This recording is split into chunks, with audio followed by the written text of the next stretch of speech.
Hello， 你好，这里是狗熊有话说 BearTalk， 我是主播大狗熊。在这期特别的 BearTalk 节目里，我邀请了我的好朋友 Geoff Wilson， 一起聊一聊从出于好奇而创作到打造可持续事业的关键心态转变。无论你是产品设计师、创意工作者，还是科技爱好者，如果你曾经在冒牌者综合症、完美主义或如何把热爱的副业变成稳定收入之间挣扎过，这期内容都会让你产生共鸣。这里要特别说明一下，本期节目是英文访谈，如果您想查看我们聊的内容的中文字幕的话，可以在 YouTube 我的中文频道狗熊有话说收看。我们深入探讨了 Geoff 的经历，他既是设计师、研究员，也做过播客主持人。更重要的是，他的个人成长故事，包括最近确诊的 ADHD， 也就是注意力缺陷多动症。在对话中，我们聊到如何克服必须什么都懂的焦虑，以及为什么在测试和迭代时，先快速动手，往往比等到完美更有价值。你会听到许多实用的建议，比如如何把自己的技能转化为可以分享的产品，如何建立社群，以及如何利用独特的视角去开创一条属于自己的职业道路。在这期节目里，我们分享与交流了以下几个话题。首先是企业项目和个人项目的心态差异，然后是为什么够用就好往往是启动想法的最佳起点，接着是 ADHD 诊断如何反过来成为自我认知和提升效率的工具，还有自我反思与提出好问题的力量，最后是内容创作与变现的未来。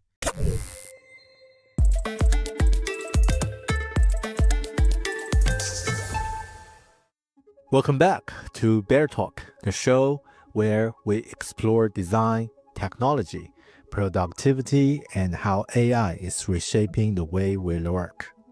Today, I'm joined by Geoff Wilson.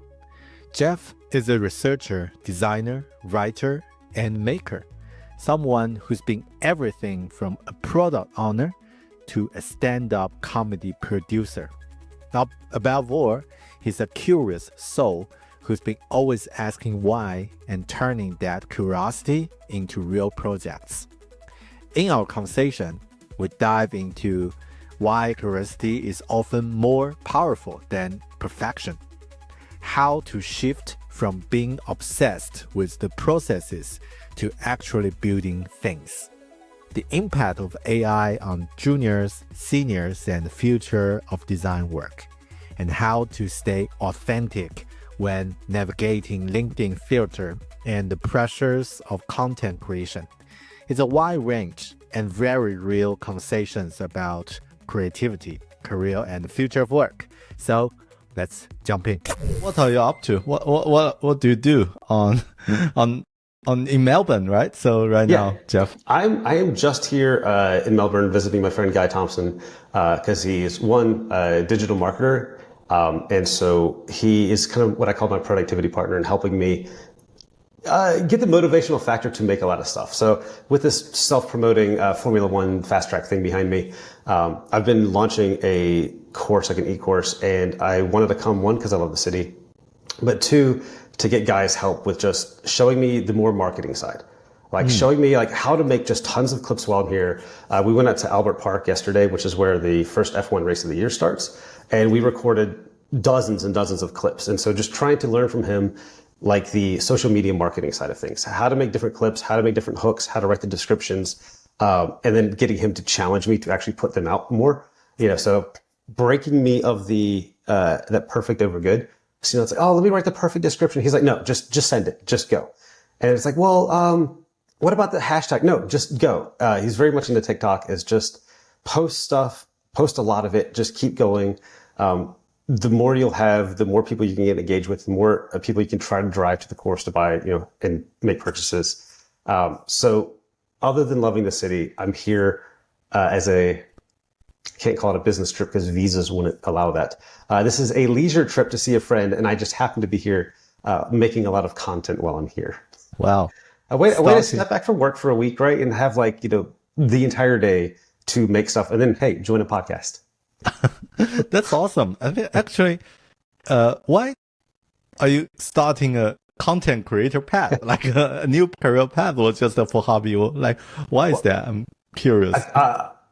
The why is actually going back to I've always done it. I've always forever done something. I have been writing blogs and books. My version of a book, like goofy books back in university. I had a comedy philosophy blog. Then when I got into like stand-up comedy and production, like I started running comedy shows and being in them. And then I was learning a bunch of tips. And then now it's like, oh, I'm done with comedy. And I want to focus on going back to writing again. And then I've always wanted to make products. I want to make things because it kind of scratches an itch that work might not necessarily always give me. If you work at a giant enterprise, which I always have, it could take some time to get things out the door. And so I want to have my own things. So like when I publish a blog, I can go from nothing to published product, right? Something is out there. And I'll use the word product liberally. And so for like an F1 course, it was, well, how do I could play the game of just writing stuff and blogs and videos and hope, what everybody else does. Hope you get famous, hope you get followers and somehow magically money. Well, I was starting to go, well, how would I actually go to money? Like how instead of just hoping that people follow you and hoping people like it and hoping people share it and all that, what could I learn and what could I do to make it like a minimum viable product, put a thing out, make a course, put it online and then work on the marketing side of things, that acquisition funnel. Like how could I test out, not just follow me and one day I'll sell you something. Like how can I get closer and closer to here's a paid ad, click my link, buy me a coffee, buy me lunch, learn everything in this case about F1 or whatever other courses I might do. So all of that to say I've actually been creating stuff forever. It's just a lot of it has always been you do stuff like an artist and just hope you get seen. I made a podcast. I made 16 episodes of that. There's no money funnel though. It was just like, oh, do a podcast and maybe magically, thousands and thousands of followers will come. And then with thousands of followers, you could turn on ads, but those people never came, right? So I had, 30 to 50 downloads per episode, mostly friends and network, which was great. In hindsight, when you frame it around that thing of, there is 50 people in a room that came to watch you. That's your conference talk. That's your, whatever it is. But when you are driven in terms of like, this is, I want to get money or I want to get this other things or I want to, make it a sustainable side project or whatever it might be. When you have that angle, it gets a lot more depressing. Yeah. And so now it's like, rather than just make stuff and hope people will pay you in some ways for it, make stuff with the intention of seeing, can I deliver a product that actually sells? Can I basically do the entire job of an office, but with myself? Very, very long-winded answer there. But I love it. Thanks, Geoff. I went to some similar journey, like what you just done. It's like before making something, it's out of curiosity, like, for example, making podcasts or other kind of content. The process itself is the reward. It's already the reward. Yeah. It's like, oh, quite enjoying it. And those traffics or like the views are byproduct. Like, okay, I got it. And people are watching and it feels good. And recently I started to build my own product. And the mindset, totally shifts from, it's out of a hobby and now, okay, this is a real product. How do we make it profitable and what's the funnel? It's more like a traditional design slash product side. And it's really, I think it's really good to have different sides or like to cross over these two fields and to be able to like try different things. It's, what do you think? So aligned in that sense. And I think hearing yours, what I like about it is it reminds me, as you'll kind of watch me and hear me, I've always got this conflicted mind because in some ways it starts with curiosity. And that's always the why behind everything is like when I did stand up, it was, well, I've always been curious. And luckily I had a friend push me to do it, some colleagues. And then I did it for 3 years. And when I got into it, I learned everything I could possibly learn. That's why I ended up getting to production, because oftentimes I start doing something and I go, there's inefficiencies here. We can make this better. How do I make this better? And I just start, consuming everything around, what are the best comedy tips for stand-up and improv? How do I do this better? How do I act on stage? And I consumed everything for 3 years. And it was kind of like, hey, I achieved more than I ever planned. I helped produce a show for an international comedy fest in New Zealand. I was in the show. Wow. We ran an improv show. We launched co-created and co-wrote a pilot of a comedy panel game show. Never had planned for any of that. I thought I would do like an open mic gig or two. But after that, I was like, it takes a lot of time. It's not sustainable. Can't really go home to the wife because you're out a lot because comedy's a nighttime thing. She does day job. We both do. But then at night, you're always gone. So I stopped that. It was a great run. And then now into this product space, kind of like I saw the one you made today, your jam one. It's like it starts with the curiosity again. So like, okay, I'm really into F1 right now, as you can tell. I went from never caring about it 20 years ago when my friends were talking about it to, like many people during pandemic and stuff, started watching Drive to Survive. I was like, I'm very curious about this from the engineering side of it, because like most sports, I used to watch American football a lot, or New Zealand rugby and stuff. And sports just they play, they go, and there's strategies and there's tactics, but there's so many people to follow. And I realized with F1, it's the engineering side. It's that every race, the cars are slightly different. They're thinking of the weather, the rain, the track, the temperature, the elevation, all of these factors going into it, and constantly upgrading the car. So, and as an engineer by trade, I love that part of it. And so I'm in that phase now, kind of like comedy. I'm consuming all of it. I went to a race. I'm now building a course, because it's like, well, what do I like to talk about? What I love to talk about in the office is not, hey, how was your weekend? Yeah, it's good. Or just honestly, I'll be straight up. It's just always risky saying these things publicly. Even the design and research side, like, before we turned this on, I used to help host UX Auckland for a year and a half. Of like running these meetups and going to all the conferences. I have learned a lot in that space. I've practiced it a lot. So the novelty of like what new things is not as much in the process and tools wise than it is like learning how to make a new product. AI, I'm sure we'll get to, but that's kind of that same vein. Ooh, lots of new things to play with. So there's always a million things more to learn in like research and design in terms of skill sets. And there's always something to learn in terms of the people that you're researching, right? The customers you're trying to get, or the staff you're trying to help.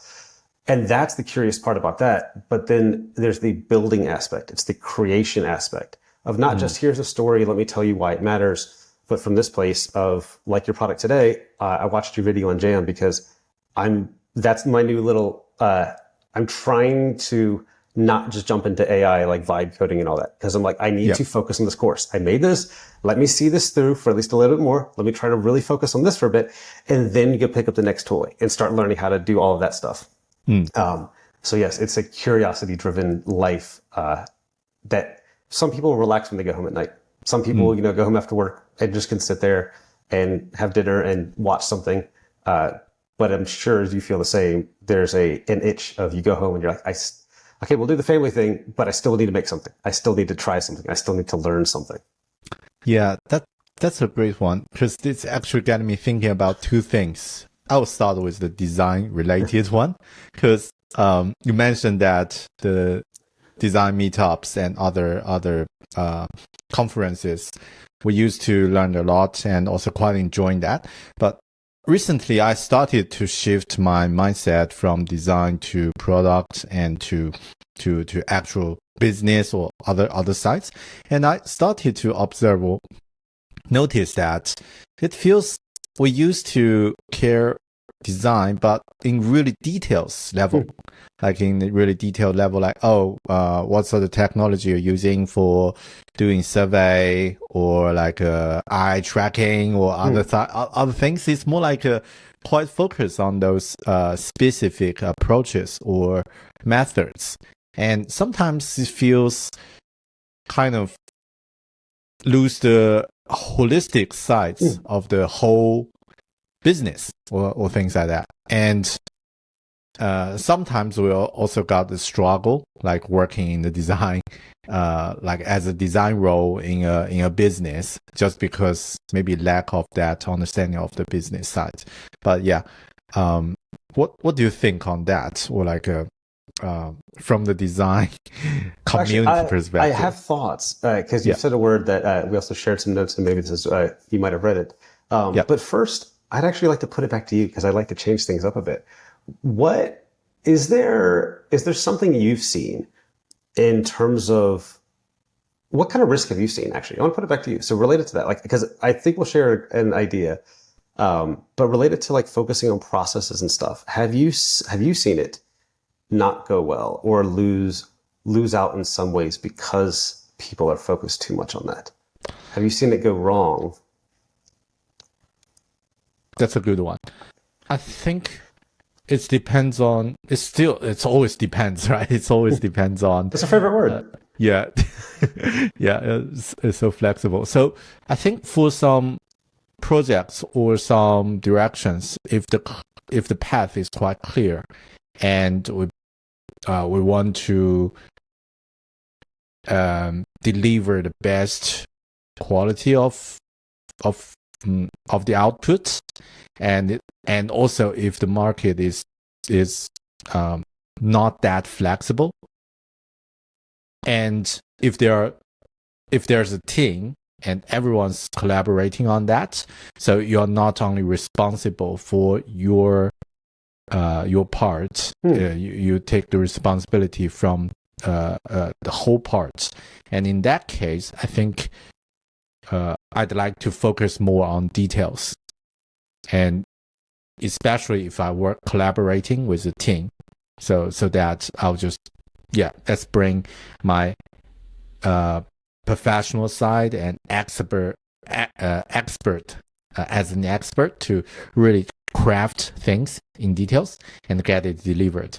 But then when I shifted into okay, let's build something and try if it works. Because I don't know, there are so many uncertainties. Like, do people love it? Do they actually going to use it? And do they actually going to pay for using it? How many people are there are interested? Yeah, so many things uncertain. And in that case, I know that, okay, those details doesn't matter at this stage. I need to go further, like go fast, and it's okay to break things fast, or like to try. So before it's more like a theory. Like, okay, we know that. Let's build fast and fail fast. But you actually can't do that much in a corp environment. If I be honest, you can and you can't, or you can if you're willing to break not break rules, but just break the norms, I guess, a bit. I'm smiling like an idiot. Because essentially you've just said the things that I've been saying like all last week. I'm right now very hot on fast and loose, and I choose my words carefully, but at the same point I allow emotion to come in my words. So internally I've been saying that this past week, and it makes some people on edge of like, no, look, we're doing this research fast and loose, and they're like, but there's not like, we've got to have processes, we have like to do a structured way. Like, it depends on what we're trying to solve. If we're just trying to answer an assumption or just get it a little bit more understood, I don't need a super rigorous reviewed by everybody survey. Let me just dump something out. Let me put something out tomorrow. Because that one question that we asked the market or asked to our customer base, we're not going to put everything on that. We're not going to put all of the weight on that one survey. We're going to do this many times. We're just trying to learn enough for today to get us to tomorrow. Because the thing that I guess I always want to see done better is just making decisions for the day. Making decisions for what you got today. We can change it tomorrow. Tomorrow we'll learn more stuff, but make something today. Like in every meeting you go to, make a decision. Even if it's just like stay the course, or pick design A versus B. Make something for today. Tomorrow we'll learn more. We'll test it some more. We'll talk to some more people. And I say all that because going back a few steps, like when your first question of like eye tracking and processes and stuff is, I see a lot of that. And I even had a friend ask me this, actually guy, the one I'm staying with, asked me this morning. He was talking about like what I do. He's like, oh, do you use like eye tracking? I was like, no, I don't. And he's like, wait, why? because I've heard that's like, it's just, he wasn't really super familiar, it sounds like, but he's heard big companies or big people like talk about eye tracking and how cool the tech is. You put it on and you watch where users are seeing, like, well, we're not solving that problem. Like, that's a problem for somebody else hyper defining a thing. What I'm trying to do is just go, does this thing need to be made? Where's the thing we should be working on? What should we be focusing on?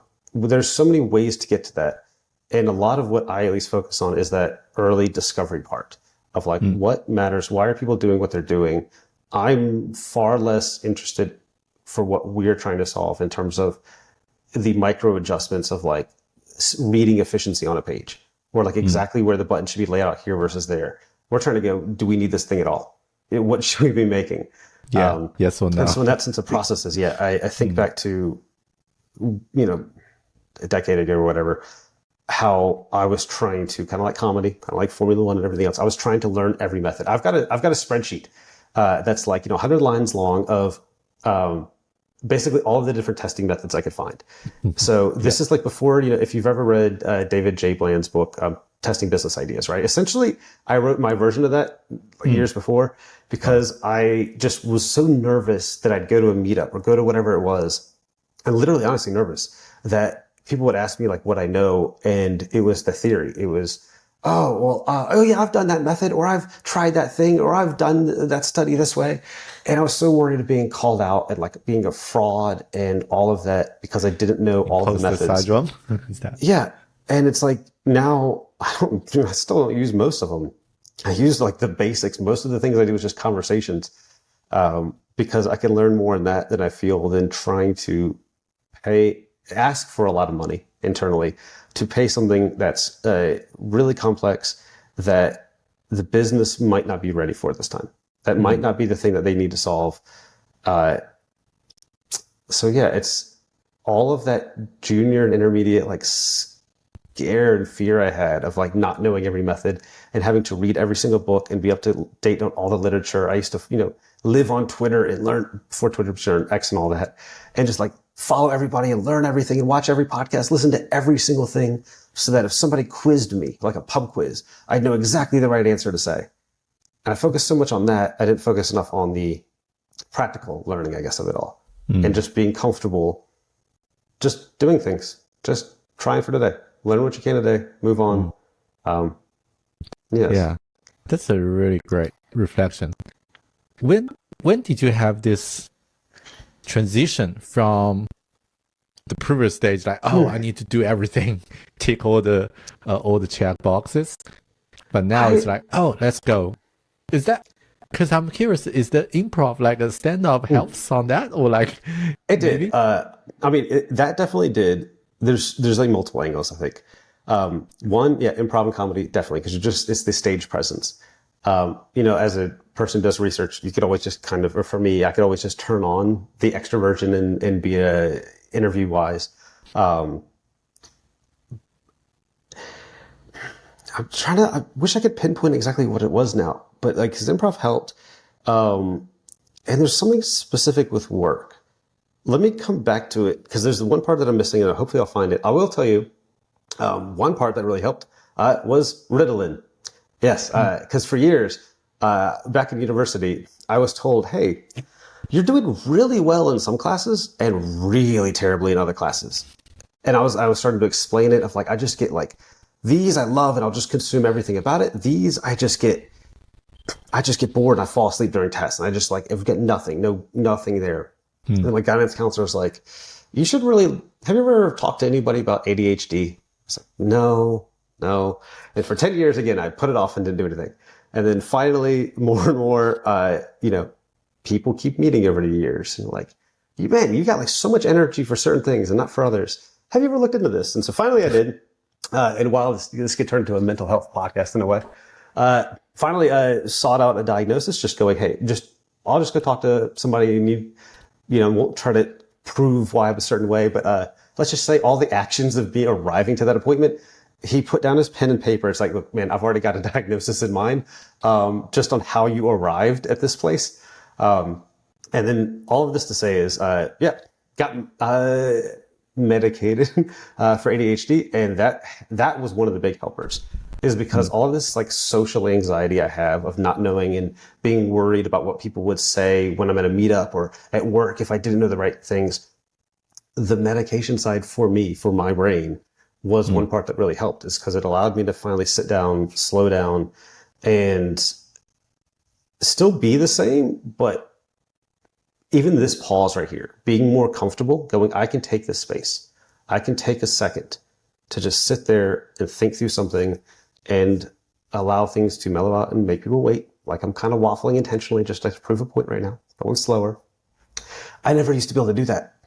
And I think it's with that, this is about 1.5 years ago or so now, 2 years ago. I forgot how long it's been. It's only in the past few years. And just with that, I started to realize at work, I could do that same thing and not be so worried about what the boss thought of me or what everybody thought. And just that authenticity could come out more. I'm going to follow what I believe in. And I'm not going to be worried about constantly trying to pitch myself. Like I will promote myself through my actions, rather than worrying about something I can't control. While I still haven't really found an answer in this long waffling description of like what exactly changed, I think the other thing that really helped for me, again, outside of like the ADHD side and recognizing that and learning more about that, just time with work. I think the other thing was the stuff I've been reading a lot more. It was really helping me get more, I guess, clear that just in terms of the extrinsic versus intrinsic motivations and factors that like, what can I control in my life? So the biggest driver for everything I do now is very much a thought of, what could I have done better? And when I stop worrying about like, oh, it's the boss's fault for doing this, or it's the company's fault for not doing that, or it's this, like my life and my journey is all dependent on somebody else. Whether I get hired is depending on somebody else. Yeah.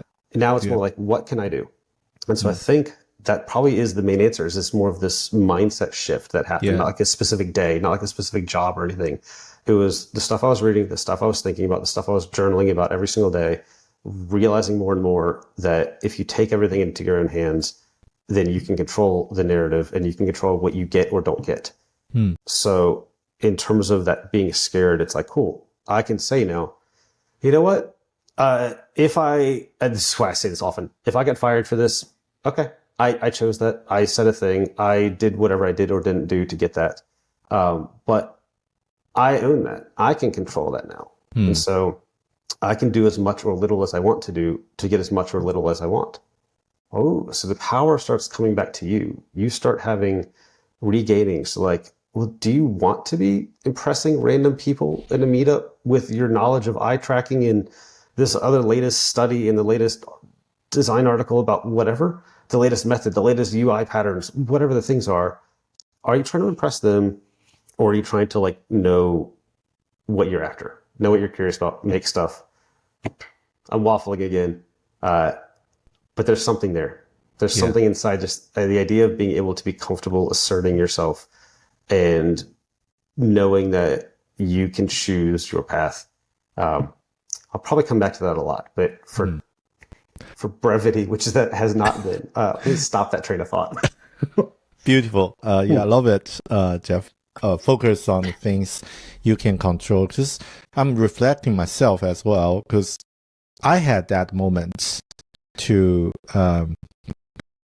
be, just worry too much about other people's opinions and other people's, what do they think of me, or and also as a non-native speaker at the beginning, so like, oh, am I say something wrong, or like, is that accurate, is there accent that other people can't understand me?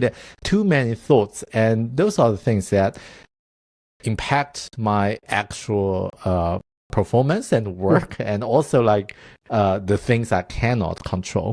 It's from other people.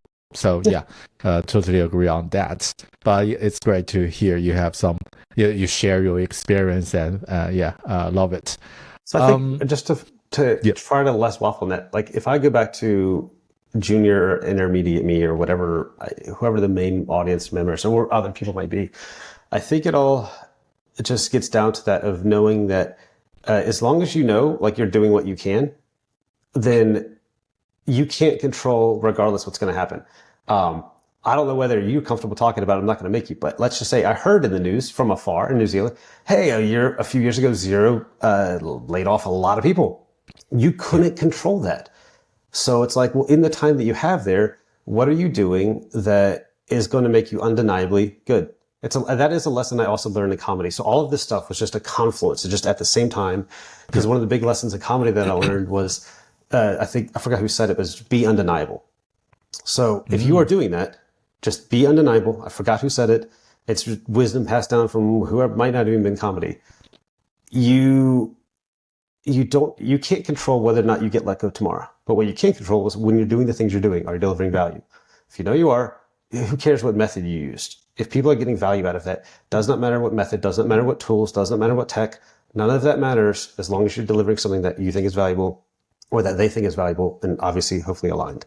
And I think that's one of the big tips we try to give, or at least I try to give people I'm kind of mentoring at work, is like, do you think this is the thing that we need to be doing? Don't do it just because we've heard people do it. I asked one of our newest UX junior designer recently. He was about to start like making these journey maps for stuff because, just following, it's a tool, it's a playbook. I'll do this next. And I said, my hunch is we don't need that. And I can't tell you why yet, just a hunch, but I'm thinking of assumption maps. I was like, actually, this is a tool and process though. Like, can you make like an assumption map of what you know at this point in your project? Like, what do you know? What do you not know? And how important is that? And because I was like, and see if knowing the journey is the next step, sweet, go make it, go learn it, go figure out what you need to know. But if that's not the next step, what is it? What might we be missing? So he did that and we basically pivoted. It's like, yeah, mapping out the journey of how this flow works, it wouldn't have actually driven anything. It would have just been extra data that might be useful down the line when we're trying to pitch a thing upwards. Like, hey, we found this opportunity. Can you help us get it made?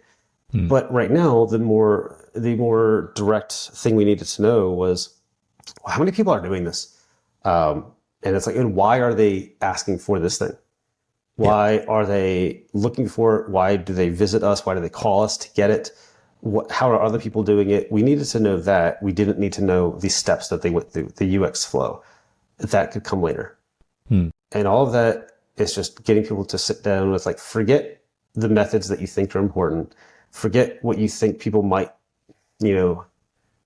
judge you on or whatever. If you could show, like, hey, here's what I think we need to answer. Here's what I needed to answer. Here's the way I went out and did it.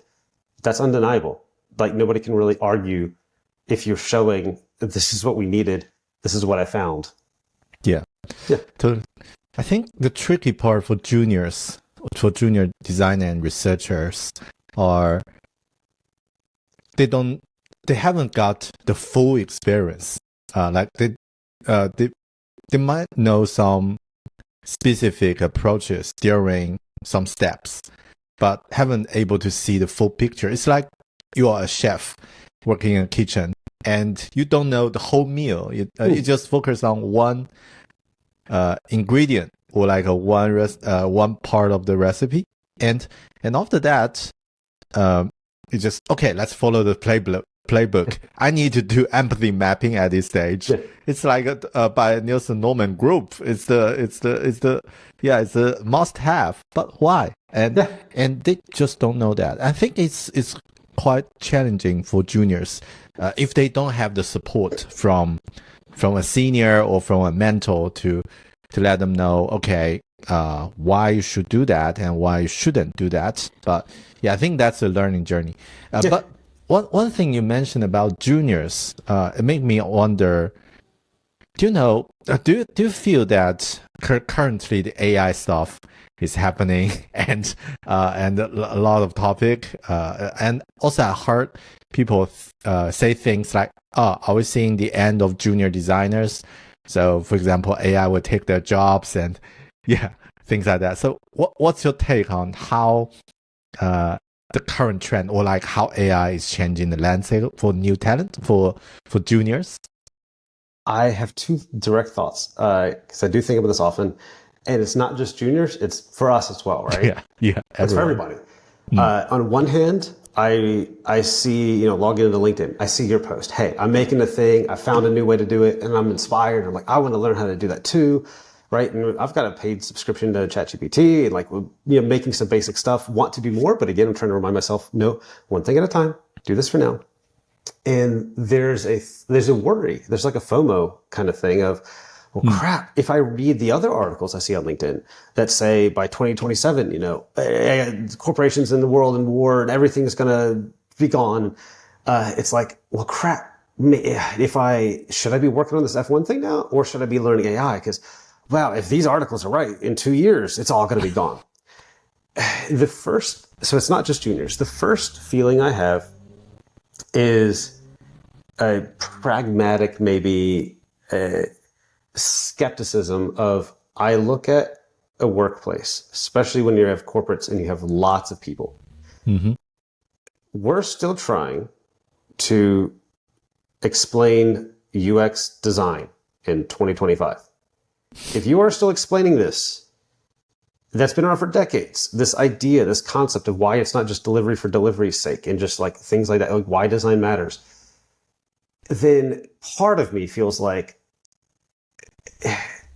even if the AI tools exist, how many more decades will we just be trying to go, listen, guys, please just use this AI agent that we've made? Like, does that make sense, right? Like, We're still pitching old stuff. We're still like, hey, do you know, like trying to teach people Excel. Like Excel has tons of functions, but some of the basics. Or like just teaching people how to, oh my God. Going to an office, right? I am efficiency driven. It's a thing. I want to be efficient. Part of it comes with research and life, always finding opportunities. And when I see people, like go to the office desk and like, they've got their laptop there and they've plugged it up to the monitors, but it's like just duplicating the screen. And it's like, hey, did you know like how to switch it to like, you could duplicate, you can, extend it. You can have a second monitor. And they're like, I just do it for power. Cause like, I don't know what clicks. There's just too many windows, too many settings, and I just don't bother. And it's like, wow, I know it's so micro, but if it's like nobody's taught somebody how to like set up a monitor when they plug up their laptop at work, then trying to worry about my job getting taken by an AI thing when nobody's even going to internally set that up to begin with. I'm like, there's enough runway. Maybe I can make it to retirement before it all goes away.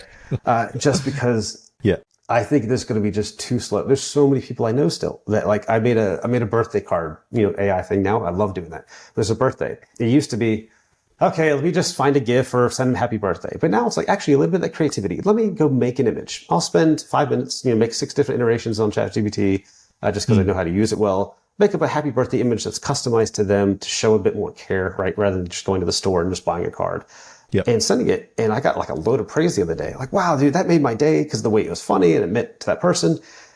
And I think a lot of those people, like nothing against them, I just don't think a lot of people are still playing with it and playing with like AI and stuff. So that's the first part is I think there's still so little people using it that it's just those who are going to have an easier time. And or if anything, you'll be the ones leading and showing people, here's how to do things well. Here's how we can be more efficient. So it's not a risk for jobs. It's a risk for, actually, that's not even a risk. I would say my hope is that it's more an opportunity for those who are driving something. So just like not everybody's an entrepreneur. Not everybody wants to be creating. Not everybody's running a podcast. If they do, they set up a podcast and they stop after episode 1. You've got 800 some episodes? No, it will benefit those who want to have more or do more. That's what I'm going to tell myself for now. And so if you're a junior, learn how to do it if you think it'll help you get faster and better. And who knows, that might just make you rise faster than everybody else who's still not doing stuff that way. We're still spending forever, drafting a research script, an interview or whatever. So I think it can only be I think it'll still be a tool for those who want something more. And like anything, it just, I was reading some old stuff, like talking about iPhones again in 2007. And, it's everybody will hate on it for years. And then eventually it just becomes a thing. And then you just go back further in technology. People will hate on a thing for a while because it's scary because you don't know what it is. And then eventually 5 years later, most people are using it, but most people still don't know how, right? Like you can still have, you can have a phone today and it's still like half the settings make no sense. Nobody knows what these things mean, but you still use it.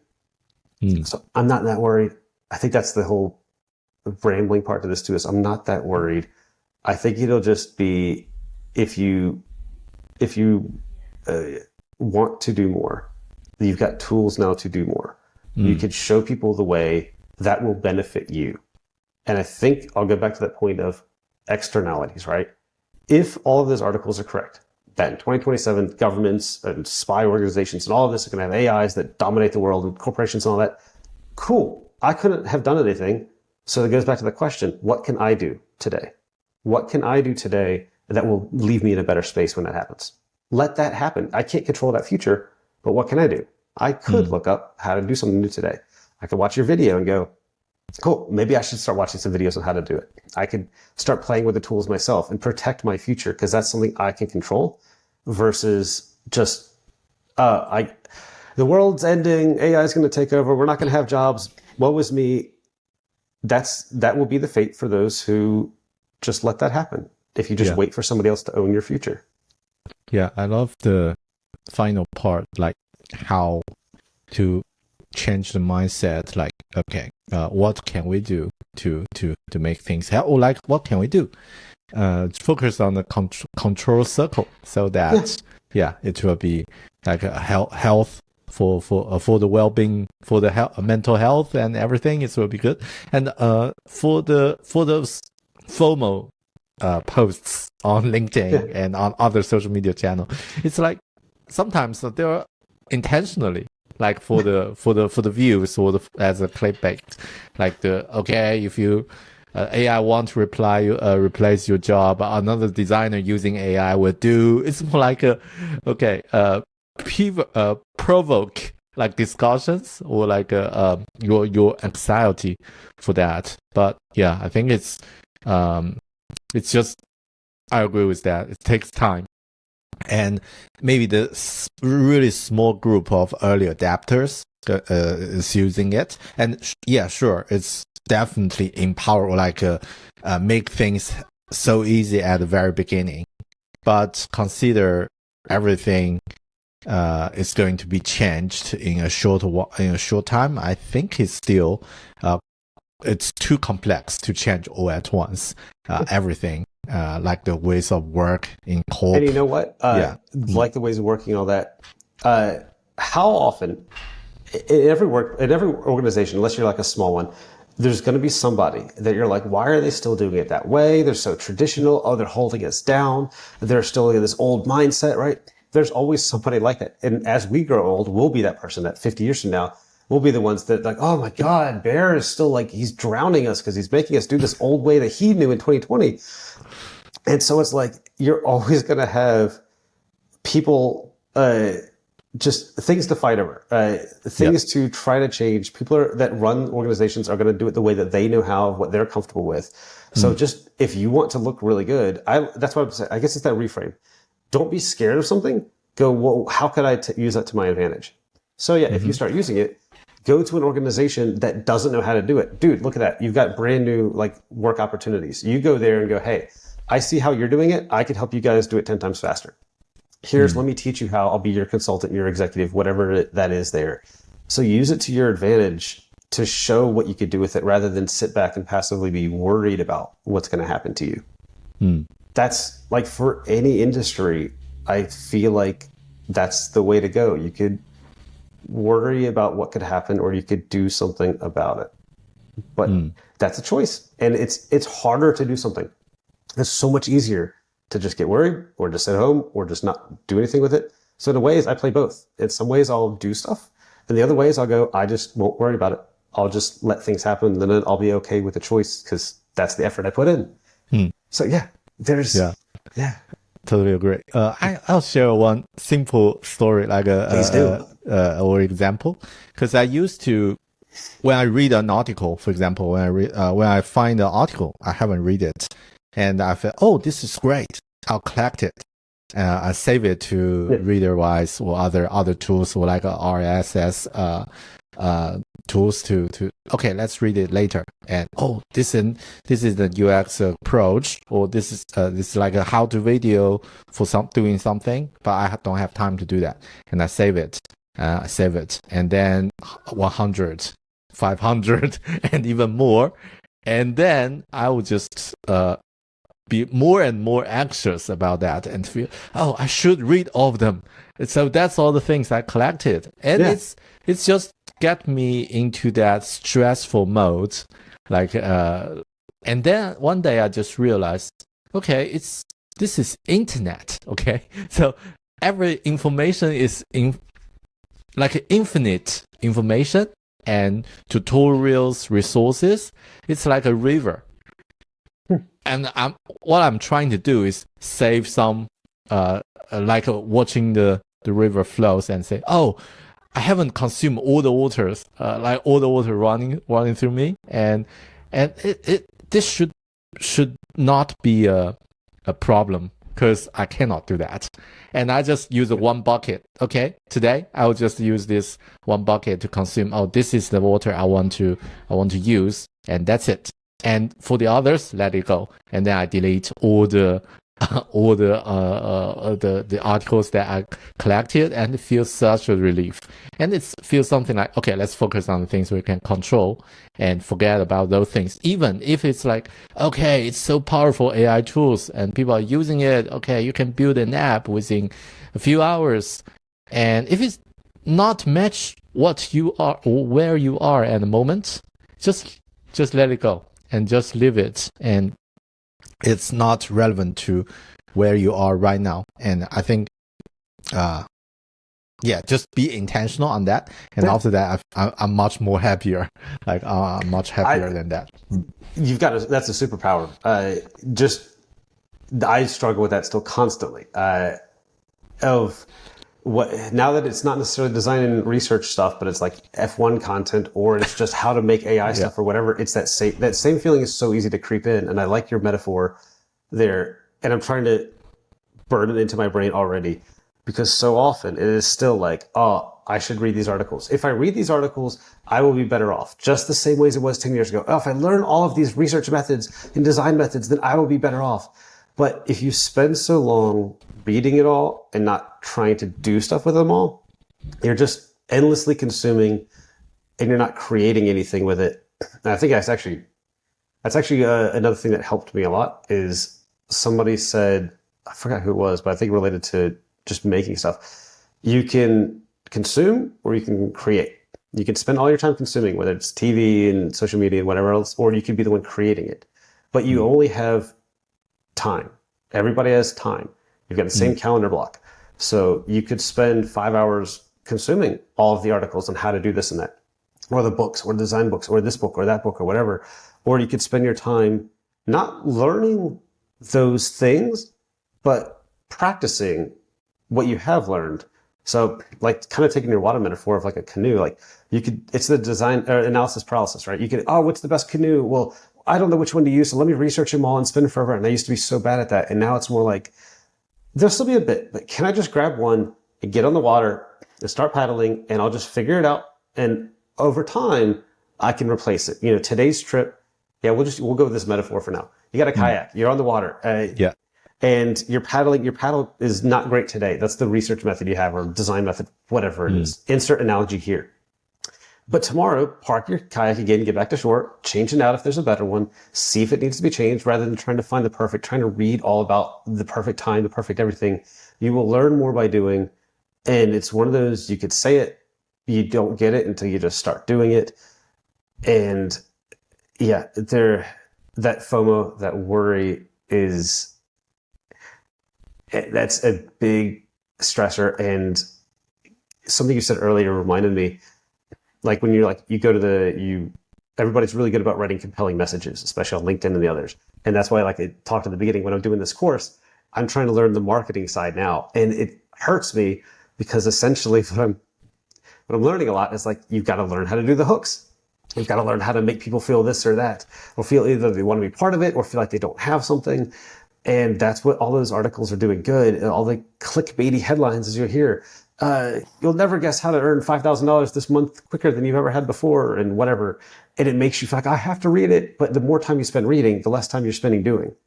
So if you want those outcomes, you just have to actually start doing the thing, or choose, I don't want that outcome. And that's a fair call. You can just choose to go, what if I didn't pick up another book? And I think this is another one of the lessons, I guess, I learned somehow just by doing it, I guess, is while I was listening, as I said earlier, to every single design podcast, reading every article, all of that, it's like, what if I didn't? What's the worst that would happen? So let me actually stop for the most part. Let me do the ones that look interesting. Let me focus on those and spend the other time either relaxing or creating something for myself. And so it's like, cool, I don't need to read if I don't want to be. Nothing bad is going to happen if I stop reading a book or stop listening to this thing or couldn't answer a question. I might not be as hireable for a company who values that, but cool, that's a choice. I could always be like consuming stuff in hopes that somebody else will value it, or I could start making stuff that will be probably more of value. And that's maybe a way to get over that kind of FOMO feel. Just practice. Go make a thing. Go do a thing. Feel proud that you made a thing. You got down the river. Love it. But the FOMO topic, I quite resonate on that, because especially on LinkedIn, right? We talked about that earlier, like, there are so many topics. And also, we know that there are some marketers or content creators. They know the tricks to drive people's attention.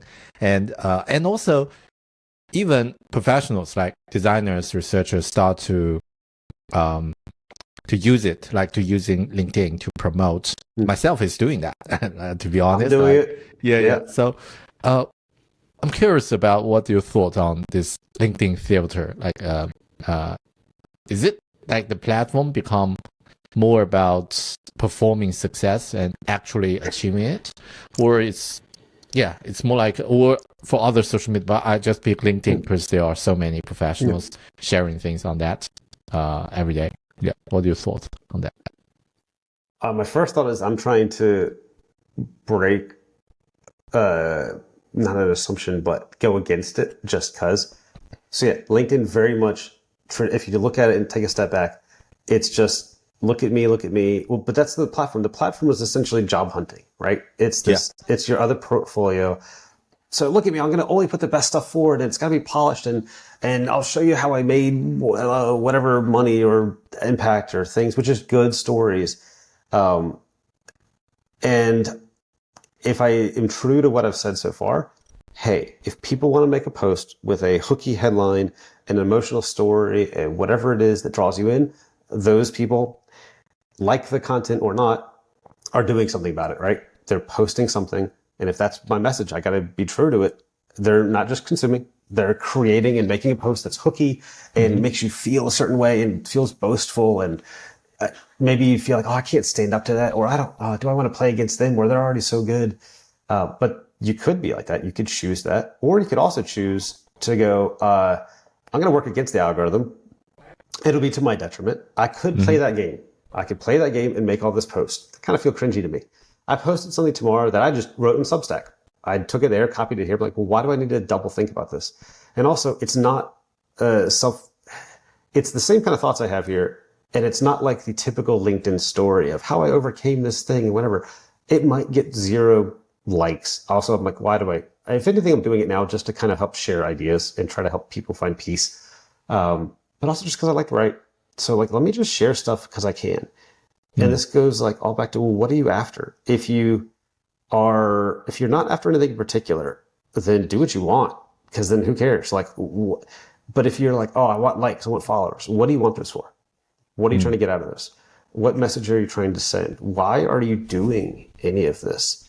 And I think I've fallen into that trap so many times of, I'm doing it for some social aspect that doesn't have an end. It's not definable. And then if it's not definable, you have no idea when you're done. It's like, how many likes is enough likes? I don't know. How many views, impressions on LinkedIn is enough? If if your job, is, let's say the classic LinkedIn one of posting, hey, which design is better, A or B? Yeah. On one hand, I like it from the scrappy side of, hey, you just got free market research without paying a recruitment company and all that. You just put it out there, right? You get free market research. Dude, fill your boots. Have at it. At the same point, half the comments will be very much like, this isn't how to do design, and you can't just you don't know the context. Like, also true, but it depends on what you're after. If the goal actually was just notice me, maybe that person's goal posting it was just a half inflammatory intentionally, maybe half ignorant, maybe they don't know why it might not work well for their method. If they're using that to make an actual design decision, maybe that's not the best approach. If they're doing it though to get noticed, they're doing a good job of it. They've now got hundreds of comments of half the people voicing, option A for this reason, free feedback. They've got option B of people, design leads and whatever, yelling about how this isn't the way to be doing things and it's ruining our industry and making us look bad and all blah, blah. But that person, if their goal was to get noticed, well, they did a good job of it. So I think it's just that of like, why, if we're worried about what a social media platform looks like and what's on there and who else is putting stuff, what's actually coming to mind is, why are we worried about it? That, I don't quite know what that is yet, but it's like, because I'm familiar with the feeling of, is it, I'm worried it's going to cheapen our industry and cheapen the way we look. Well, again, you can't control what that other person did. So why don't you counteract it with posting a thing that you think should be on there, that you think would be valuable to show? Like, show me what it actually looks like that's good then. Because if you do that authentically well and people can understand it, then you will have more of an impact for you.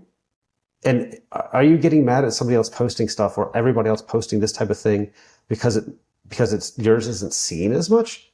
Okay, well, there's your choice. You could play their game and get that outcome, or you could play your game.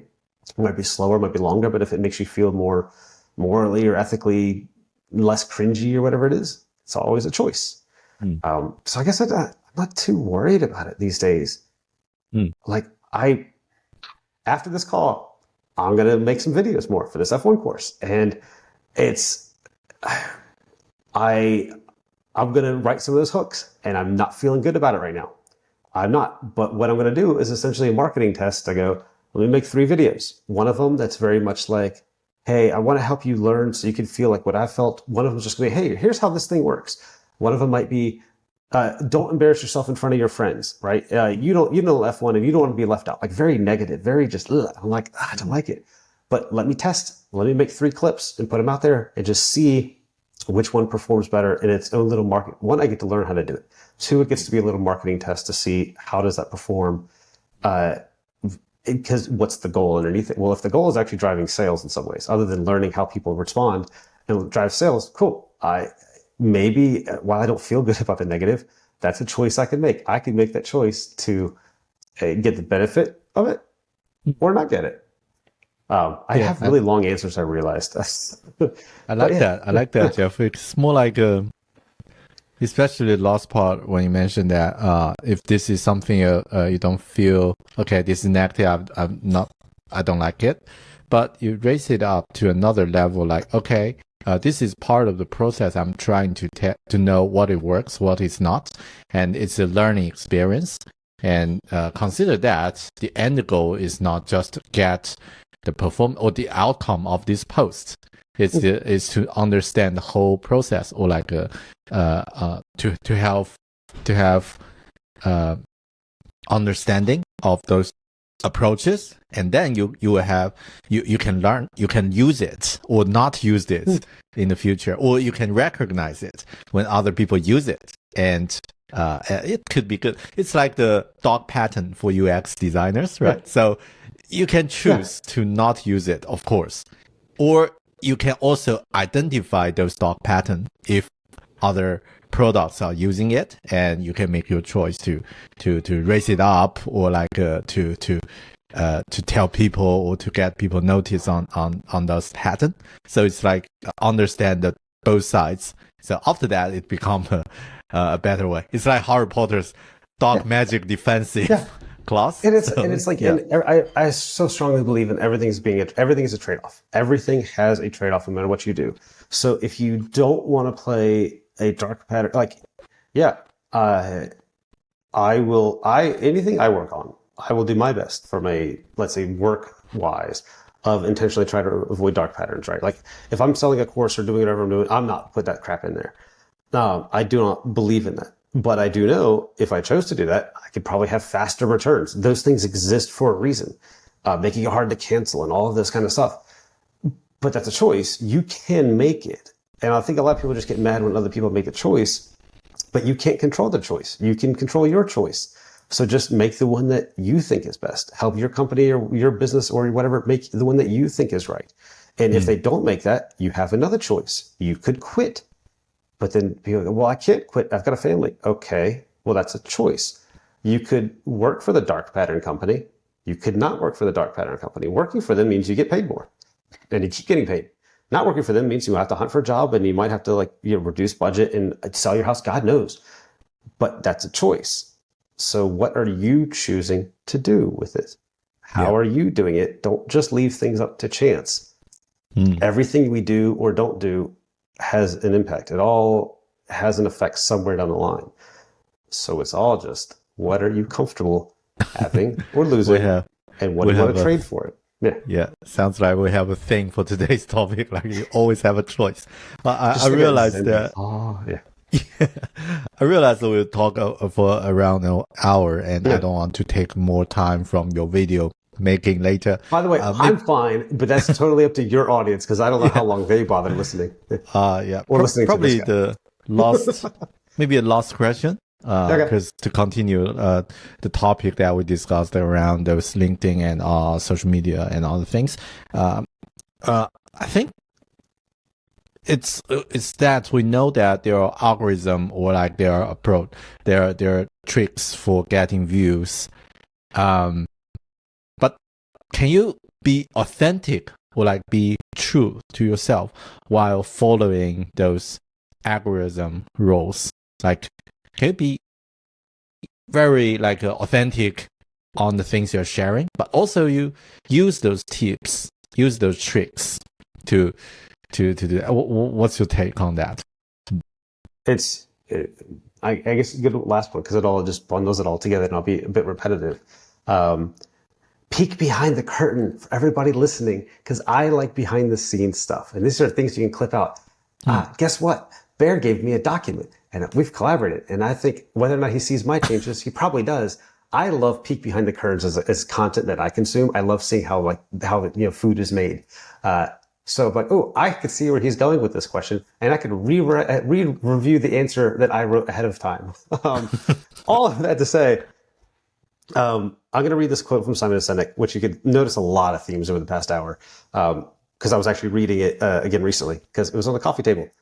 So a lot of this is just like fresh off of whatever I'm reading and just like incorporating it all. He said authenticity is when you say and do things you actually believe. So I think people can see through it. So one, we're playing a lot of the content creation, and I don't like the word content, but it's the easiest word to use. So whether it's LinkedIn and you're posting a case study about yourself, that's content. If you're posting TikTok videos on dancing or whatever it is, it's content. If you're talking about AI, it's content. And so, there's fighting an algorithm and trying to play its game of using the right keywords and writing messages the right way. And it's a whole game to learn with that, which is what I'm trying to do. And then there's the fringe side you might have heard a minute ago. I'm like, I don't really want to sell things this way because it just doesn't feel right. It's not authentic to me. Well, I'm sure everybody else can see that, right? So it's like I could get into that trade-off. You can you just be your brand. Every decision you make, everything you are that brand. Some people will see you for a day. Some people will see you for a microsecond before they swipe on. Some people will get to know you. We've known at least of each other for 5 years or so now. And so you will learn people.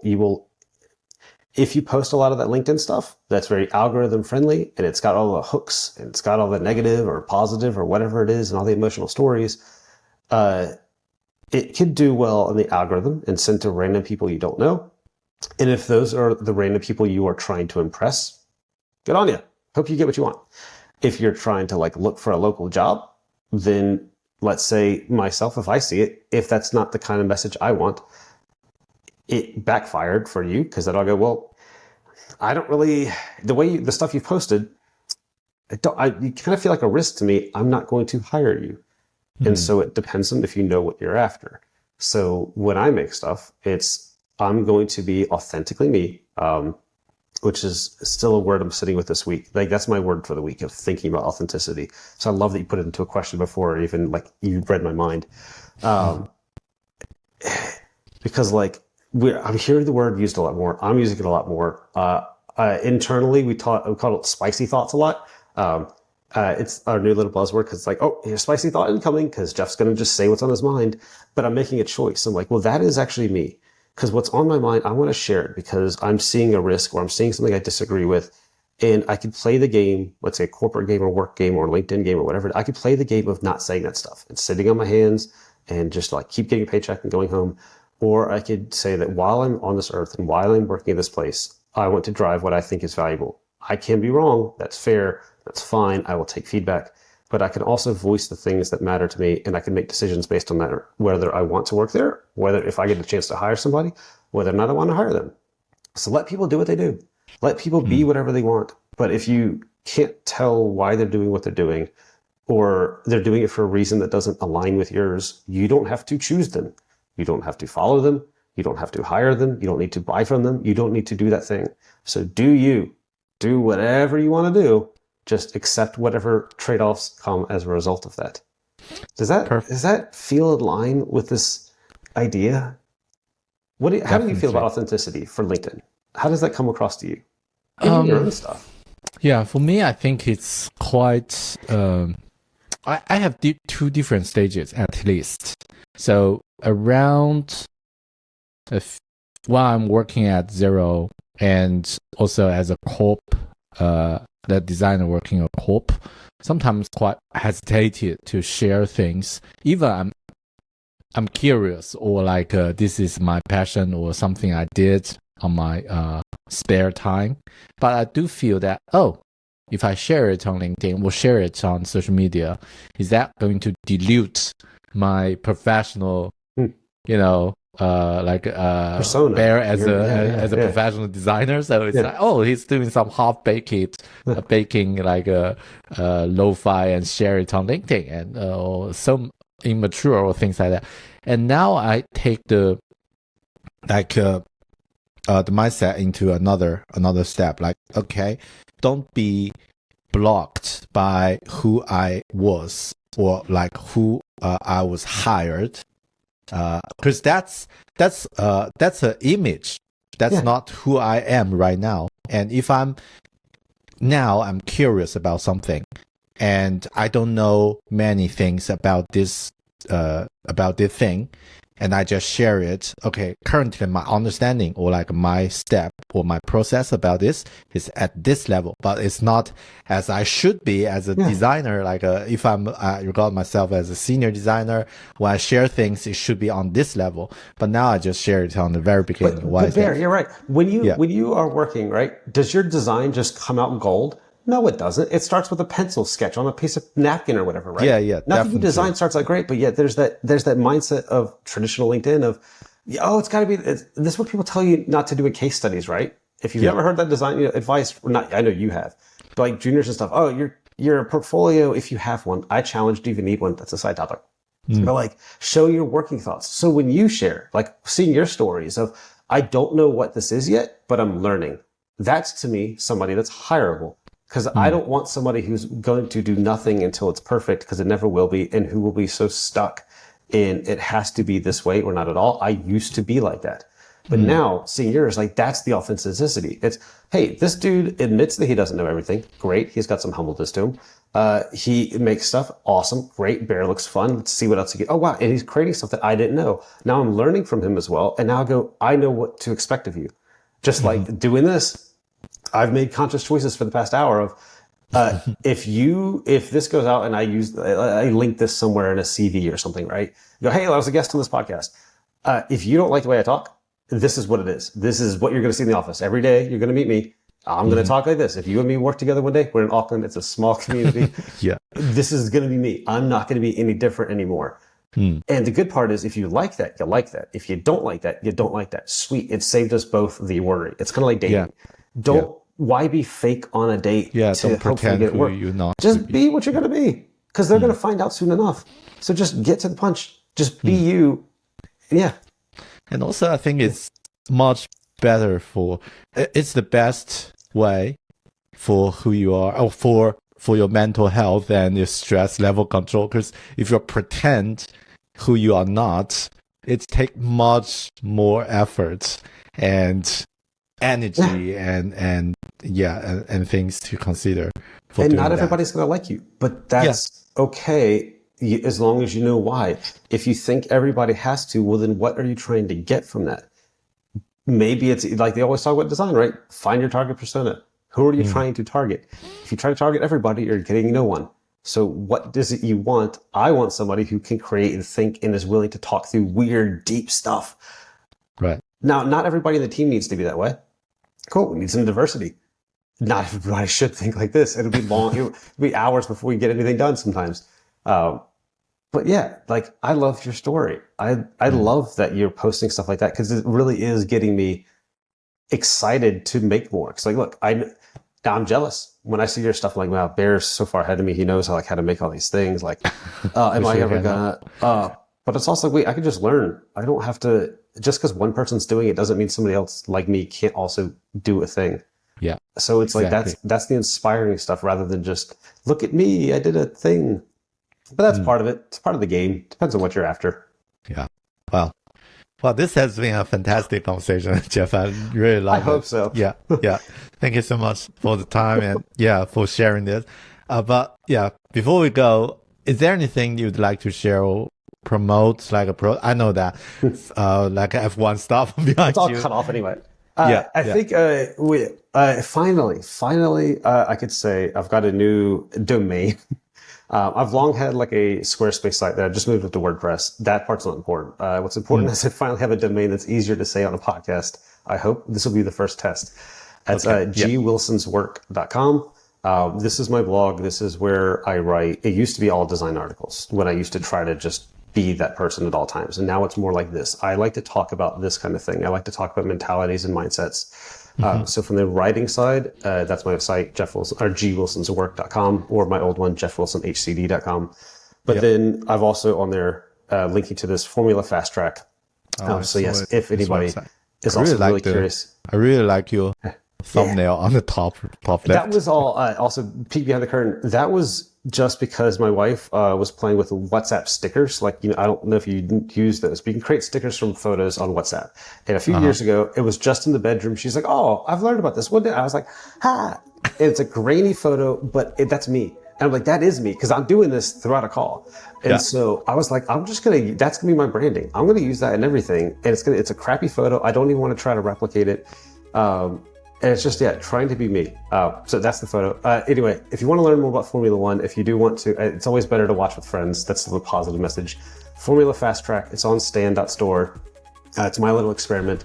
So if you've watched Drive to Survive, or you've got friends in the office that are talking about F1 and you want to be part of it, look it up. I still need to work on how to get people to that website, because there's the part of talking about it, and there's like, how do you describe, especially with algorithms, how to get people to your product, because all the algorithms try to stop you from sending links, and if you say go visit this, they devalue your video. So there's the half-baked promotional pitch. If you like this stuff, if you want to learn more about F1 or just mindsets, follow me there or wherever. Do you? Yeah. Well, thanks so much, Geoff. And also I want to extend a massive thank you to the guest who's listening. To the audience who's listening. And if you're enjoying this, please be sure to subscribe and leave us a review. And also check Geoff's website. I'll put it in the show notes. So, thanks for joining us. And we'll catch you on the next. This is so next one. fun.